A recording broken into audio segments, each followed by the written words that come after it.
Tara, samahan niyo ako sa Rated DP, kung saan ang bawat kwentong privacy ay mahalaga. Rated DP with Josh.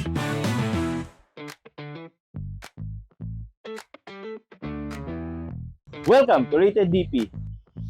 Medyo madilim ata. Maayos po ba yung brightness? Hindi. Dali lang ha. Ayan, maliwanag na.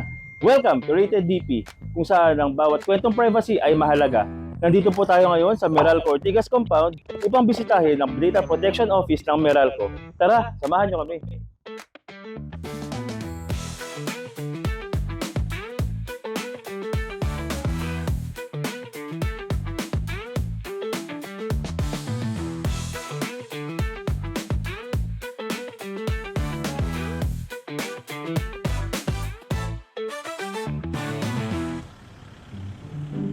Hi Hello. po, Hi, Joshua Attorney po Josh. from Alec NPC. po. Hi, Ma'am Alec. Yes. Hi, Ma'am Yufi. I'm Joshua po from NPC and we are here to Yeah. visit your data privacy office. Tara po. Tara, dun tayo sa taas. And, entrance pa lang, seal of registration na and may CCTV notice. Tara po, samahan po ninyo ako. So, Ma'am Alec, kumusta po ang ating data privacy office sa Meralco? Okay naman. So, nabuo lang kasi yung team noong 2019 eh. So, 2020 lang halos na kompleto yung office. So, ngayon, nandito tayo sa office namin. Actually, temporary office namin to. Meron kaming 4 na teams, no? Opo. First, meron kaming privacy policy and risk management. And then we also have yung privacy standards and compliance and privacy incident management. Okay. And lastly, meron tayong privacy management programs. Oh, okay. So talagang hiniwalay-hiwalay nyo para hindi masyadong hassle yung data privacy Oo. work? So talagang kung ano yung requirements sa law, halos lahat assign naman siya per team. Okay po. So, pwede na po ba tayong Yeah. pumasok? Let's go. Sige po. Ayan. So, nandito tayo. Nakapost ang kanilang 5 pillars. Data privacy. Ayan. Andun din yung gaano kahalaga ang data mo. Yes. Tara, Attorney Josh, pasok tayo sa Tara po. office, sir, para sa Mamalik. interview. Sige po. Attorney Kiko. Ay, hello po. Ayan. So, good afternoon po ulit, Attorney Kiko. Good afternoon. Yes.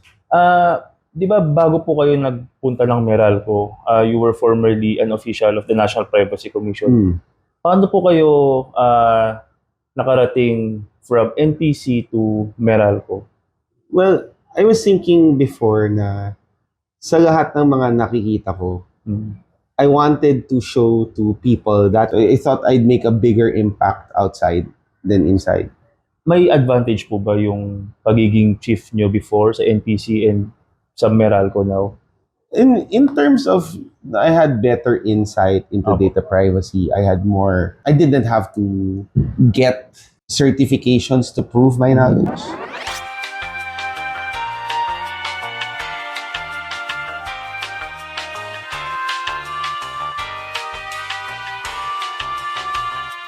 Then I had that understanding of how data privacy isn't just about protecting information, Opo. but also ensuring the free flow of information. Especially when we had cases na there were controllers who wanted to keep information, basta data privacy, Opo. better na wag nating ilabas Opo.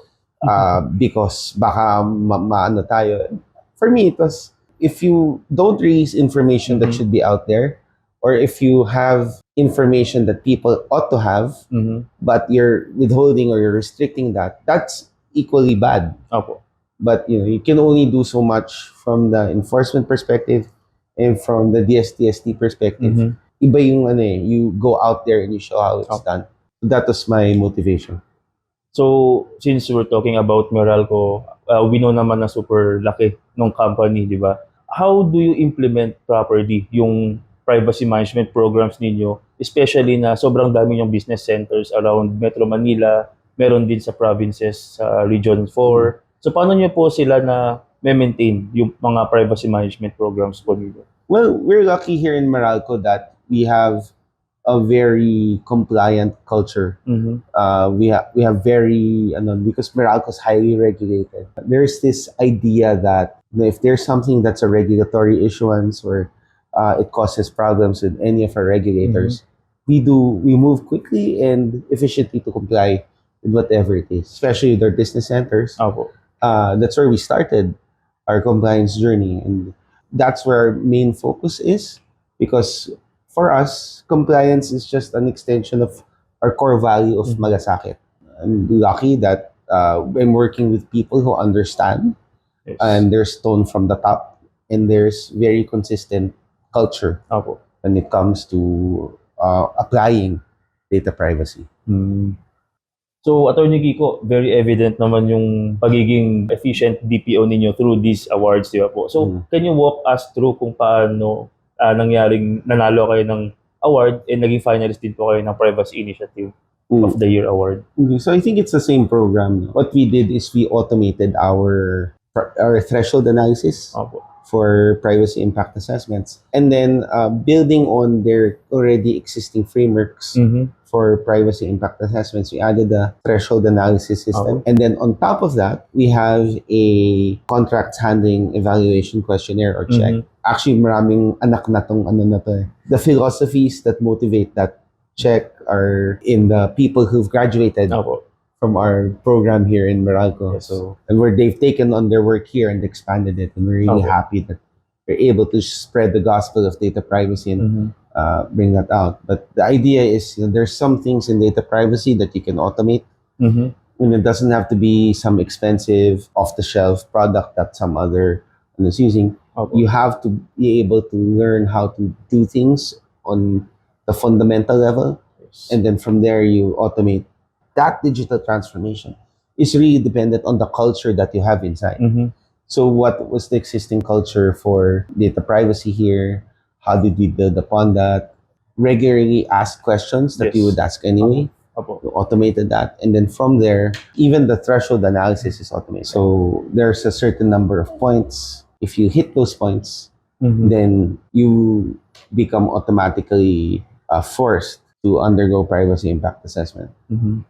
And then for the contracts handling questionnaire, it's more an idea that because it's a very specific body of knowledge, you only need certain ideas. Mhm. And once you're able to tease that out of the proponents, then you're able to craft something for Mhm. them.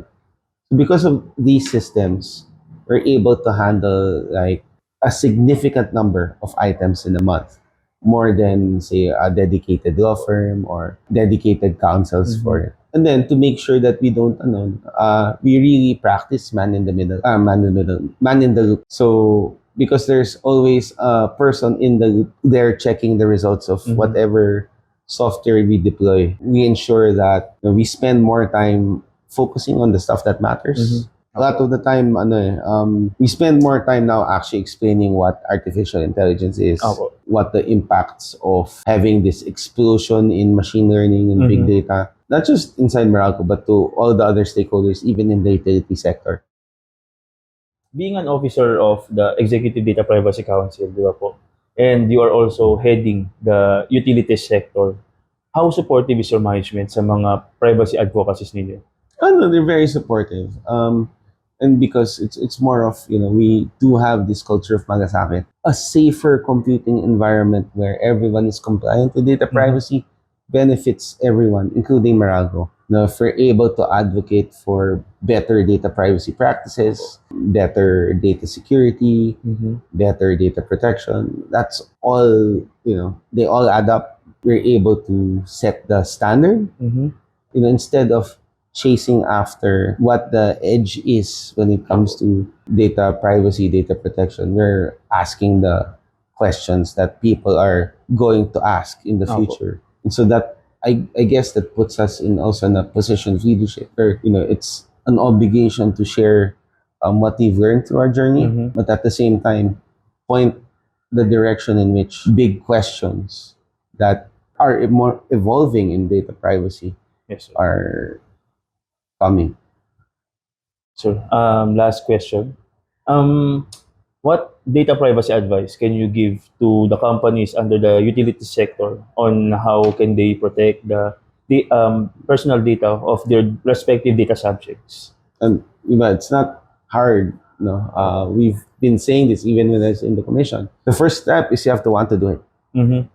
From your desire to comply, your want to comply, comes your commitment to comply, comes your actions to comply. So data privacy is, it's a symbol of your execution. Mhm. It's a symbol of your governance. Mhm. It's a side effect of being responsible when it comes to your data. If you stand by your principles, stand by your Mhm. values, you have malasakit for your customers, you care about their data, you use that data responsibly, you're able to provide better value, better revenue, and you face the future Mhm. with confidence. So you have to want to do it. From your want to do it, you are able to find resources that help you do it. Yeah, whether it's by joining the utility sector, we have a lot of training programs. We Mhm. have one training program where the registrations from June 13 to 20. We're having this training program outside Yes. Manila. Apo. So to benefit our members who are not inside Imperial Manila, Mhm.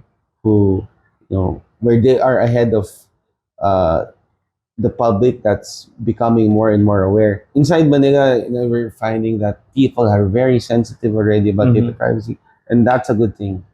The people should be, very big part of how their data is processed, not just bystanders who Mhm. wonder what's going on.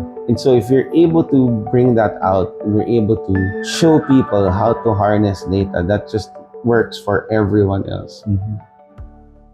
And with that, we thank you, Attorney Kiko, for having this interview with us. And we hope na we collaborate with you more sa NPC and the Meralco and also with the utility sector. Okay po, Attorney Kiko, thank you so much po for having us here. And we see you in the next events ng NPC and ng Data Privacy Council. Thank you po. Thank you po, Ma'am Alec, Ma'am Yufri, for having us here. And we hope na marami pa tayong collaboration soon. Yeah. And thank you for the tour sa Meralco compound. Our pleasure. Sige po. Mauna na po kami. And we hope to Thank see you you. soon again. Bye-bye. Bye po. Bye.